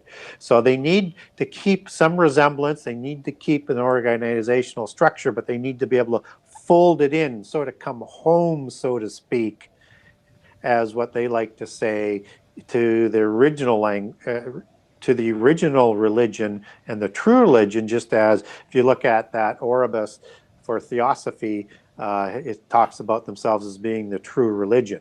And they believe that monotheism was a corruption of polytheism, that was corrupted from the beliefs of Moses, because they believed Moses was a polytheist and was an adept who was educated at Heliopolis, that he never converted to follow God, that his beliefs were distorted later. So all of this is going to work in sort of hand to hand to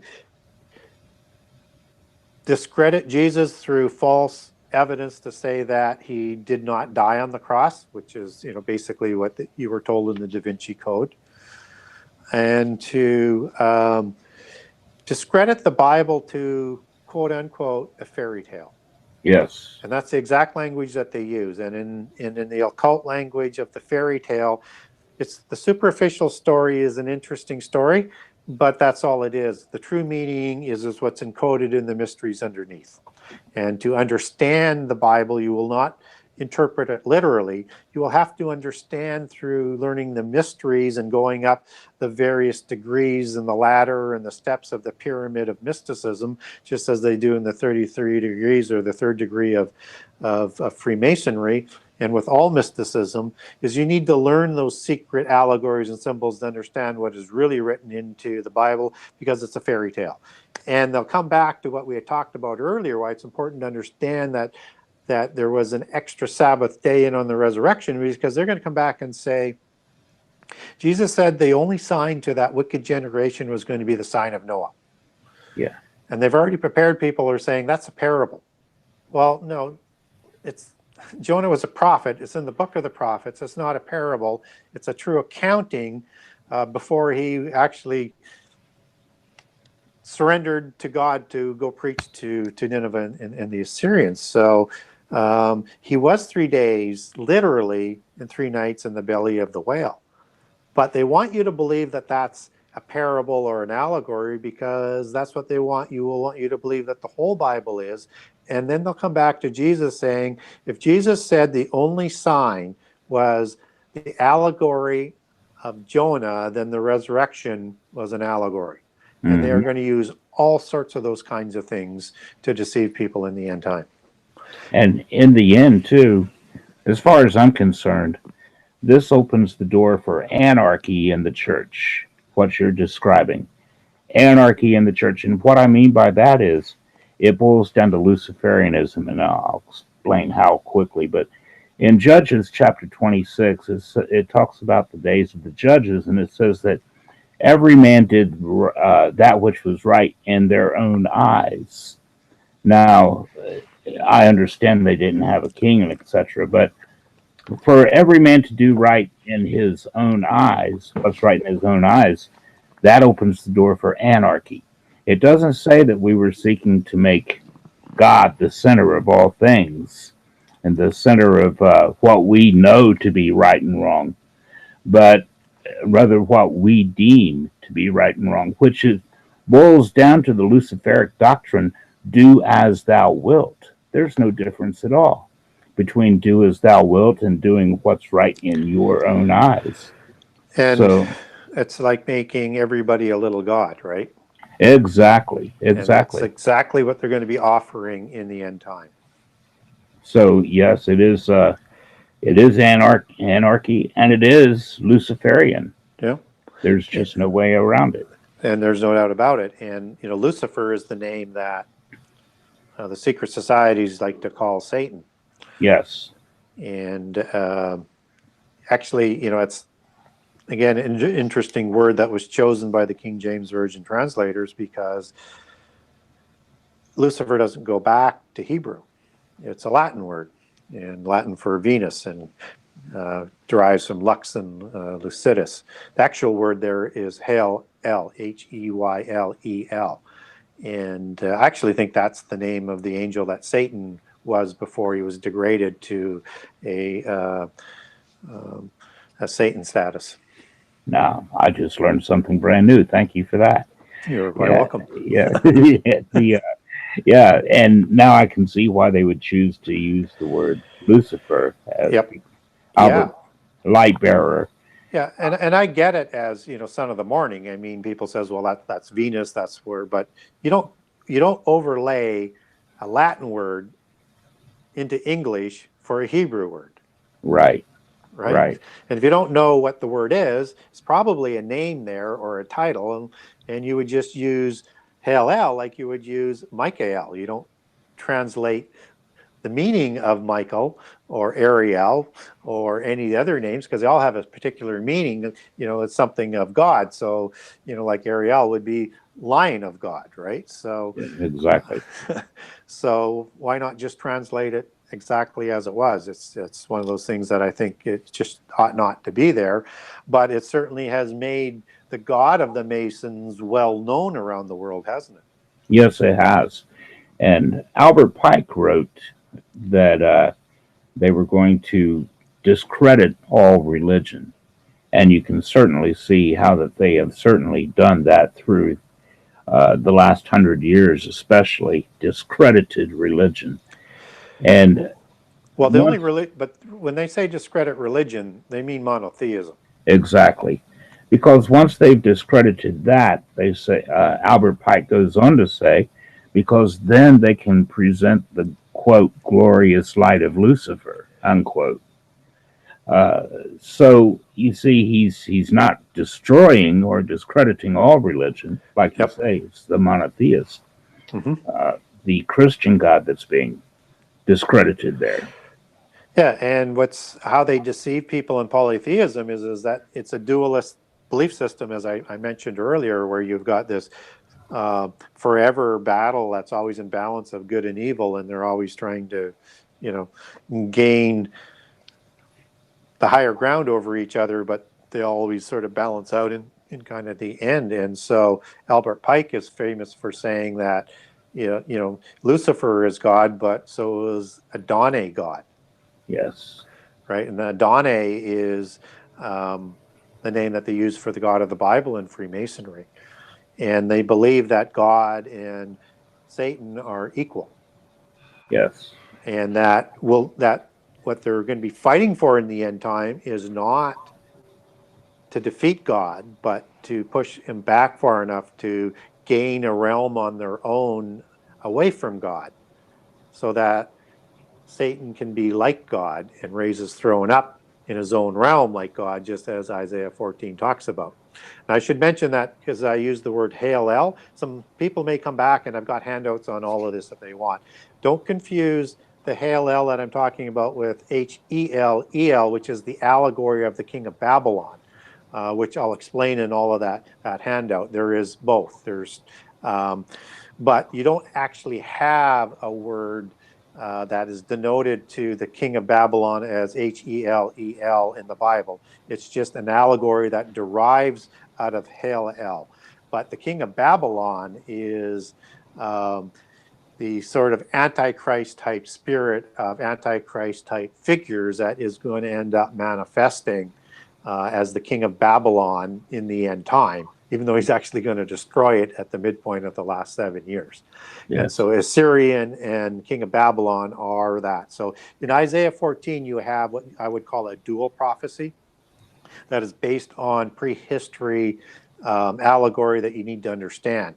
But it's a dual prophecy because some of that happens at that time, but it's also referencing to the end time. And there's several prophecies like that. And Isaiah 14 is an extension of the prophecy in Isaiah 13, where the satyrs are. So you need to understand both of those together as you read it. Well, that's just fascinating. So, do you believe that? Do you believe that in this end time, they are actually trying to present Lucifer or Satan as a god, like the Freemasons would do? Do you think that that's being done in this alien ancient astronaut stuff that they're coming out with on the History Channel for the last 10 years? Yeah, I don't think they'll reveal Satan as their god until the 3.5-year point of the last 7 years. Because the religion is Babylon, which will be the religion of the Watchers and the governing organization of the antediluvian epoch. But then in Revelation 17, at the midpoint of the last 7 years, and as described in Jeremiah 51 and other Old Testament prophecies, Babylon is going to be destroyed. Yes. Right? And as Daniel 11 says, is he's going to honor God of forces. Absolutely.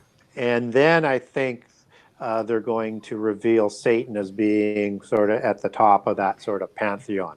But the God of forces is a Hebrew word that is mauz, and I won't go in too much minutiae on this, but that is rooted in several words of azaz, A-Z, as the root words, and there's a series of them. And of course, that means fortresses, words like that, but you put the suffix on el, now you have Azazel. Wow. just as you have Azazel as the interesting second goat on the Day of Atonement in Leviticus 16, that in the King James Version Bible says the scapegoat. Other translations will say Azazel.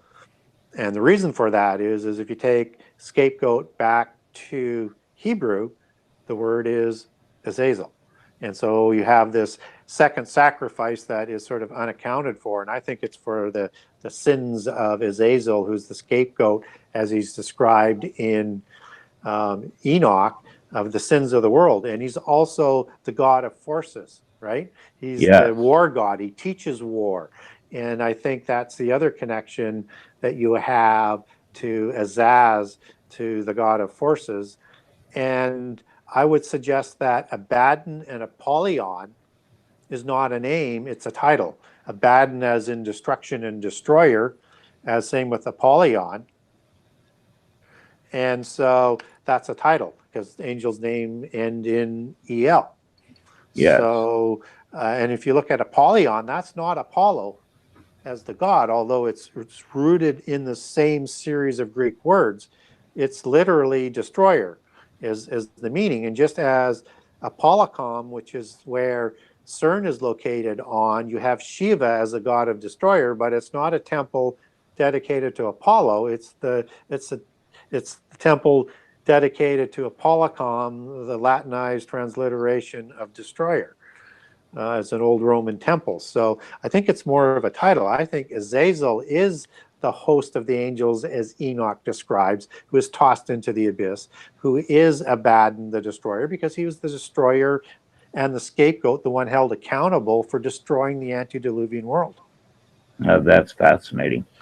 That's fascinating. And Apollo certainly was a destroyer too, wasn't he? Yes, he was, but just with diseases. Yes. So sort of in a limited way. So I think that's where that title comes from.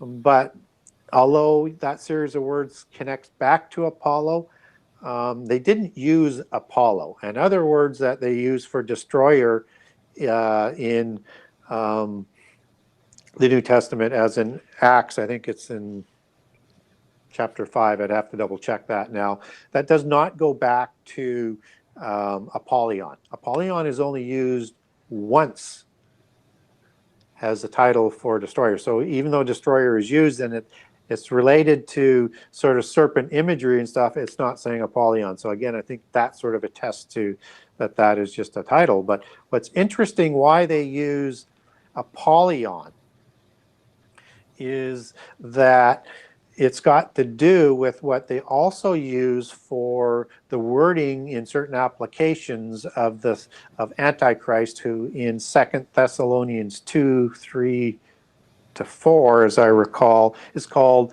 the son of tradition. Yes. Son of perdition, I'm sorry. Perdition.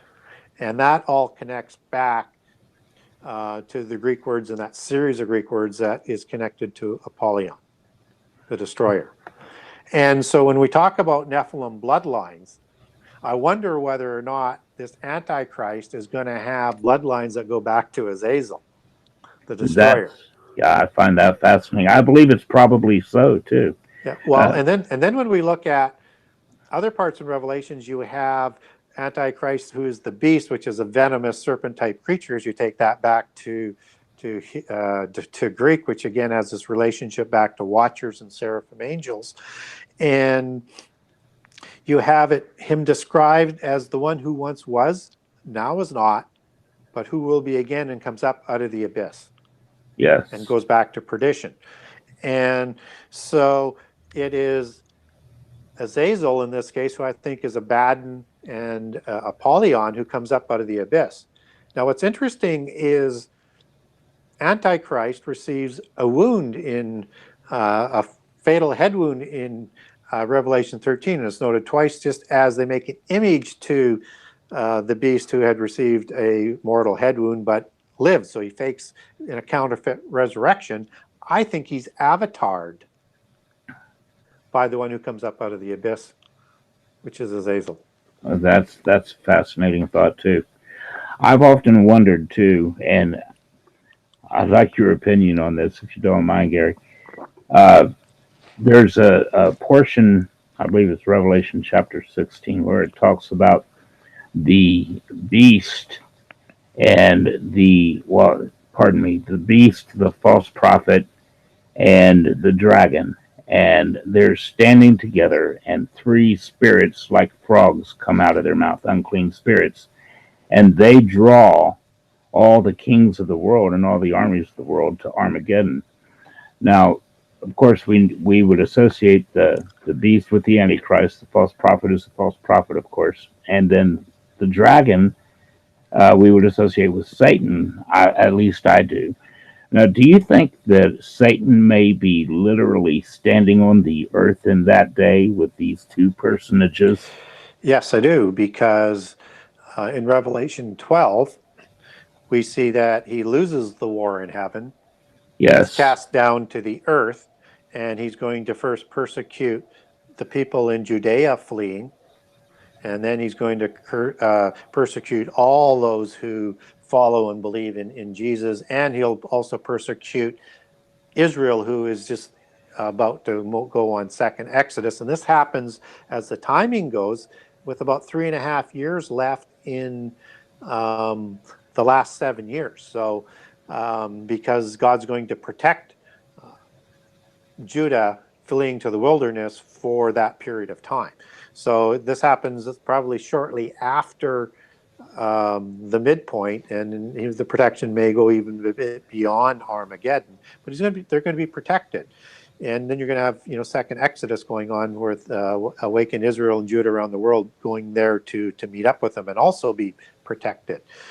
And so he's on the earth in that time. And so for 3.5 years, and woe is the earth, it's part of the woes. Yes. He's on the earth. He's come down to the earth, yes. And that's why I say at that point in time, he's going to be revealed as the one who's at the head of the pantheon. Because now if you look at sort of the pantheons of the times past, where I said, Babylon's going to be the religion, and then it gets destroyed, and Antichrist will set up a new religion that his fathers didn't worship before. They're going to now introduce who's at that head of that pantheon, just as he would be considered as Anu in the Sumerian pantheon, and that's going to be how he's going to be portrayed. And then you've got like Azazel and those other major 7 angels in Enoch, who are the hierarchy of antediluvian religion. Yeah, that is fascinating. What I had asked you is pretty much how I've read into this, but I've noticed that, and you can correct me if you think I'm wrong here too, but I think this kind of ties into what we're talking about. I think we actually have 2 fallings of Satan. We have, of course, Jesus making the comment that he beheld Satan cast from heaven. Mm-hmm. So we see Satan cast from heaven. I think that is actually when he became, quote, the prince and power of the air, unquote, here on earth. Yeah, I think so. I think that matches up perfectly with Isaiah 14:12, where you've got Halel being cast down out of the earth for his rebellion, just as in Ezekiel 27, as I recall. He's also called a cherubim, and is cast down. But he's described as a dragon, serpent, seraphim, just as seraphim are described as serpent, fiery angels in Isaiah 6. And there's a few other seraph or seraphim words that are used throughout the Bible. I won't go into that detail today, but understand that's what a dragon is a flying serpent. And that's how it was understood in antiquity. So he's both the serpent as a seraphim and a dragon and the devil, but he's also cherubim, which makes him special. And what's interesting about the cherubim in Ezekiel is that he walks amongst the fiery stones. Well, cherubim don't do that. And I mentioned that earlier in the show, that they cover the throne, right? Yes. It's the seraphim that walk amongst the fiery stones. But this cherubim does. I think before he fell, he was a minister and a combination seraphim, cherubim, before the throne as the high priest before the throne of God before his fall. And that we need to understand him as both. But now he's just seraphim. Yes. As all he is described as a Satan, serpent, dragon, as an adversary. And so I think he was degraded to that status until his punishment to go into the abyss for 1,000 years, and then after that into the lake of fire. So I know people say, well, they have to be different because he can't be cherubim and he can't be seraphim at the same time. But as I said, I think he's both. And I think that just describes how far he fell. And that is why Jesus, through the Melchizedek order, is raised up to replace Satan, who was high priest, to now be replaced by Jesus. Wow. Yes. Yes. And he's also described, sorry to interrupt, That's okay. I just had another thought run into my head, was he has 9 jewels, as he's described with, and the Levite priests have 12. And those are the jewels that seem to signify priesthood as well. And what do you think the difference would be between the 9 and the 12? Well, I think that the priesthood that Jesus is going to lead, which is, was first brought to us through the Levites, is prophetic that the ministry to be taken over by Jesus, which it has been with his resurrection, who is the Word of God, is a greater priesthood than what Lucifer had or Satan had. That's really interesting.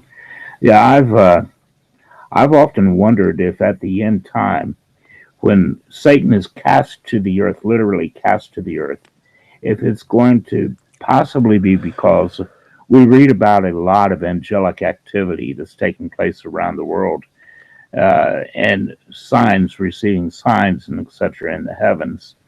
I've often wondered if Satan is not besieged by the angels of God in that time, the end time, during the last few years of the tribulation. If he's not actually besieged and literally cast down, has to literally leave the heavens and come down to earth. And then I could see where the ancient alien teaching would come in, possibly where he would make a big show and make it look like he's just coming and there's suddenly disclosure, and they are presenting themselves as our distant brethren that seeded life on earth. Well, and have come back to lead us. Yes. In our rebellion, because it's literally described as a rebellion in the end time against God. Yes. And to help us win our alleged freedom away from the evil God of the Bible. Yes. And I think it's possible he's even trying to prepare us for war against God himself at the second coming. Yes. And that's why they need to ramp up the technology. That's why we're seeing such a rapid advance. They need to make it plausible to deceive us that we can win. They already know they can't win. Yes. They may still have a hope that they can have a separate realm. But what they teach in the occult religions is that, in the secret societies, is that we can win and win the battle and win our realm. Yes. But we already know how it's written because we have the Bible.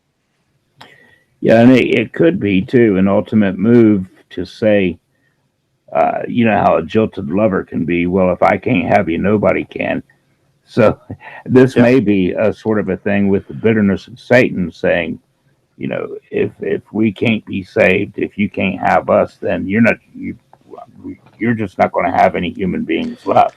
Yes. I mean, it's been their endeavor is to obliterate humankind, and if there was any that are going to be left, it would just be for cattle to be used for slavery and or ritual sacrifice, and that the preferred being would be the Nephilim being and the bloodlines thereof, a new Nephilim that they would create, because it's a superior being. They're demigods, right? And we're mundane, and they're demigods, and you know, the creators of that race are the fallen angels and the false gods. So they have that sort of hierarchy. And so after the resurrection, and after Jesus in 1 Peter goes into the grave and announces to the impassioned fallen angels who are locked away in the abyss until the end time, in Revelation 9 when they're released, that the rebellion was officially over with his resurrection that would happen the following Sunday, and that their fate was sealed. And so from that point on, they know that they couldn't win. And I believe that the rebellious angels did not anticipate the resurrection when they were trying to bring down humankind before that in Eden with the creation of the Nephilim, and which caused the flood and everything else that happened afterwards, is that until the resurrection, which they didn't anticipate, they thought they still had a chance. But that's why Jesus goes to announce to those evil spirits in the abyss that that rebellion has officially failed. So from that point on, all they can do is just do more destruction, because they're all going to the lake of fire. They know that. Yes. Gary, I'm sorry we're running over a couple of minutes. I do have somebody that just asked a question here.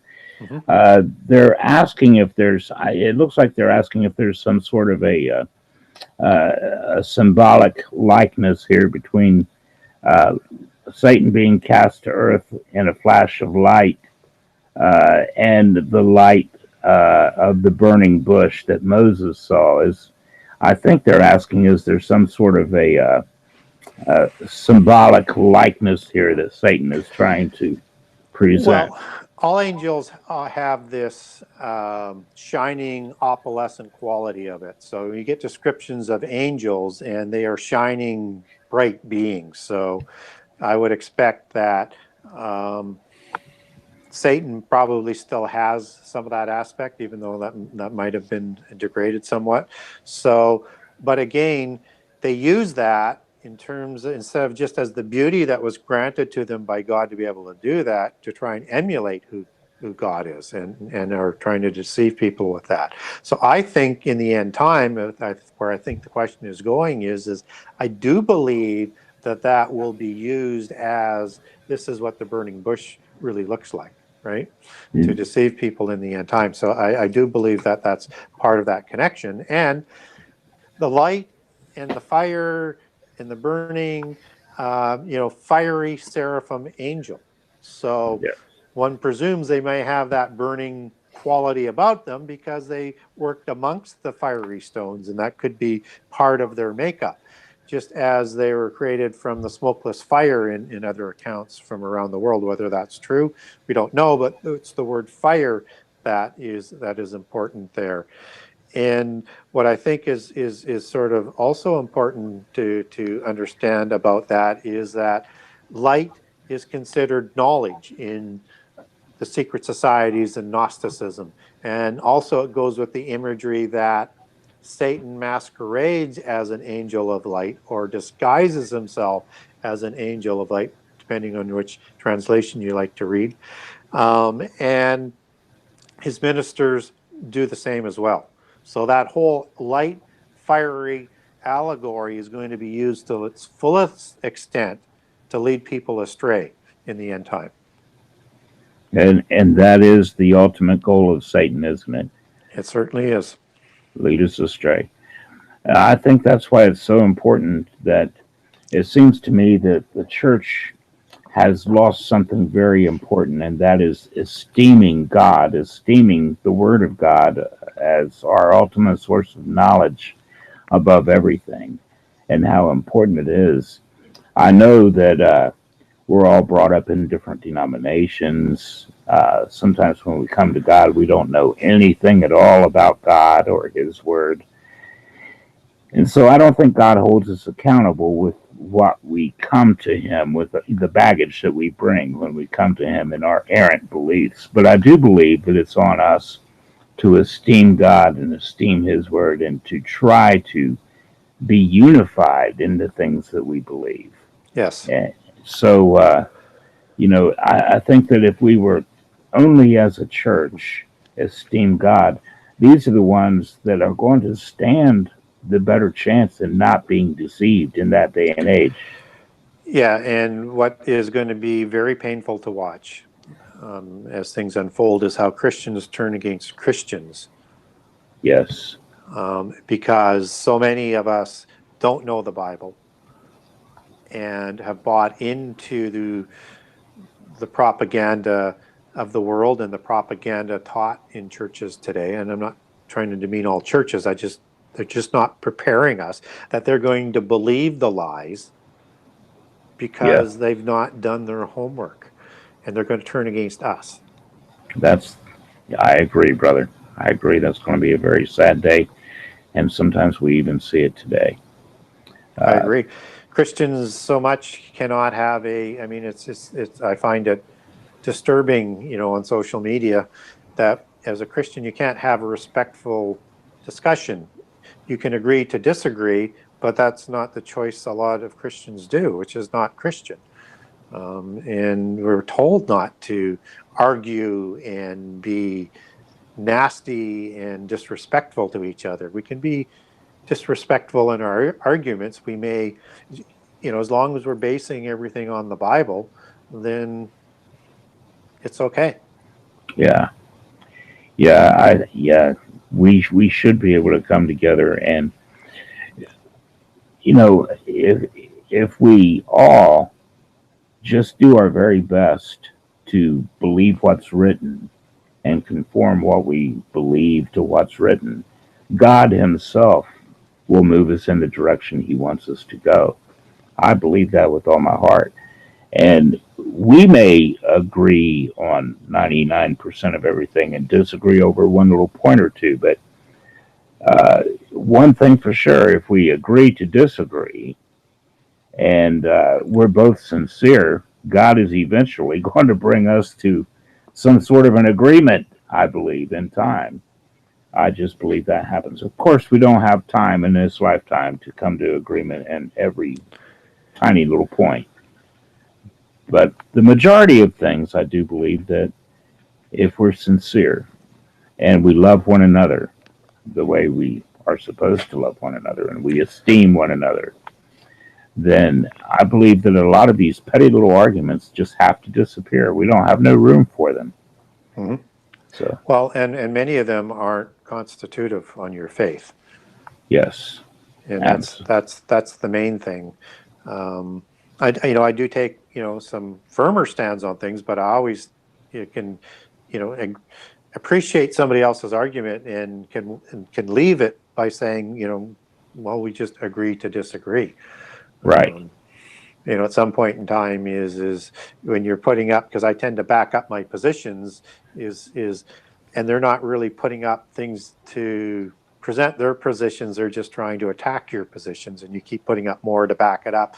At some point in time, you just need to say, you know what, you're not presenting any form of argument that includes all of Scripture that's related, and we just need to agree to disagree on this. Yes, I agree. Well, Gary, I really appreciate you. I really thank you for all of your work. And I hope that sometime again soon we can have another discussion. I just love picking your brain on this stuff. Uh, is there anything that you would like to leave us with, something that you haven't brought out yet, or something that you feel is important, an important last word?